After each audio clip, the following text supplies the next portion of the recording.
Good day everyone. In this video, we are going to discuss and elaborate our own understanding on the lessons about high quality assessment in retrospect and what is authentic assessment. We've been learning about high quality assessments and authentic assessments.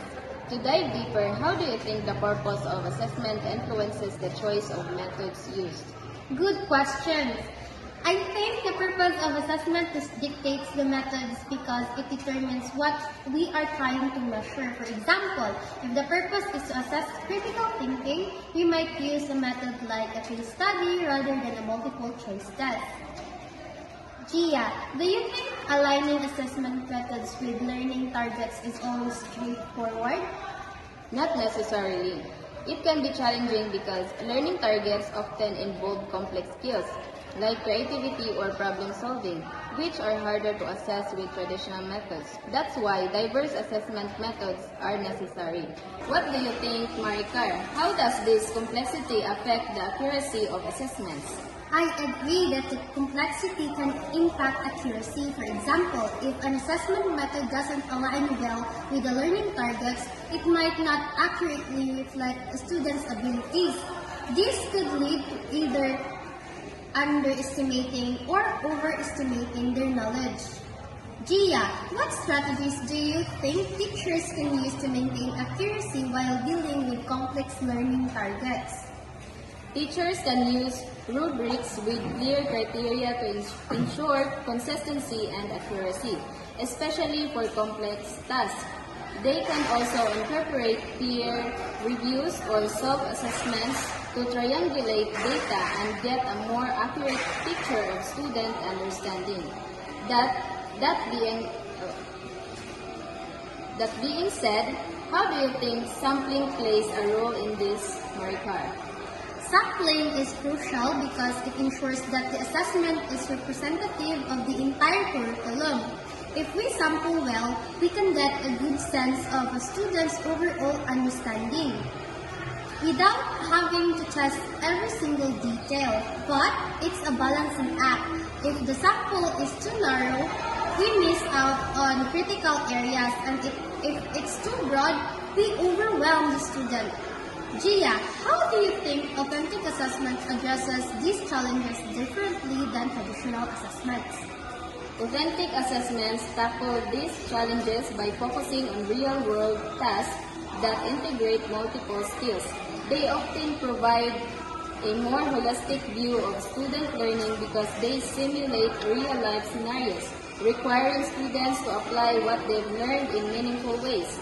For instance, a project-based assessment might cover various targets simultaneously, such as critical thinking, collaboration, and creativity. But Maricar, how do you think the characteristics of authentic assessments contribute to peer learning? The real-world relevance and the demand for higher order thinking and authentic assessment push students to not just recall information, but to synthesize and apply it. This leads to deeper learning because students engage with the materials in a meaningful context. How do you all think this type of assessment could change the way we approach learning in the classroom? It encourages us to think beyond just passing exams. When we know we'll be assessed on our ability to apply knowledge in real-world situations, we're more motivated to truly understand the material. This could lead to more engagement and active learning. Maricar, how do you think this shift affects the role of feedback in the learning process? I think feedback becomes even more critical because it's not just about correcting mistakes but guiding students on how to improve their performance in realistic tasks. Continuous feedback in authentic assessments helps students refine their skills and deepen their understanding. Gia, do you think that the emphasis on authentic assessment changes the traditional teacher-student dynamic? Definitely. Authentic assessments often require a more collaborative approach where teachers act more as facilitators or coaches rather than just evaluators. This can create a more interactive and supportive learning environment. It's like we're all working together toward a common goal of applying knowledge meaningfully rather than just aiming for a grade. What are your thoughts on this, Maricar? I agree. This approach fosters a deeper connection between students and teachers because the focus shifts to learning and growth rather than just outcomes. It encourages a more formative assessment process where the emphasis on continuous improvement. This in turn can lead to more personalized learning experience, and I think we all benefit from this shift toward authentic assessment. Don't you think? I agree. This approach fosters a deeper connection between students and teachers because the focus shifts to learning and growth rather than just outcomes.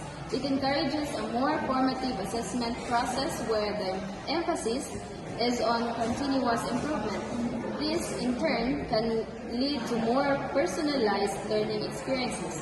I think we all benefit from this shift toward authentic assessment, don't you think? Yes.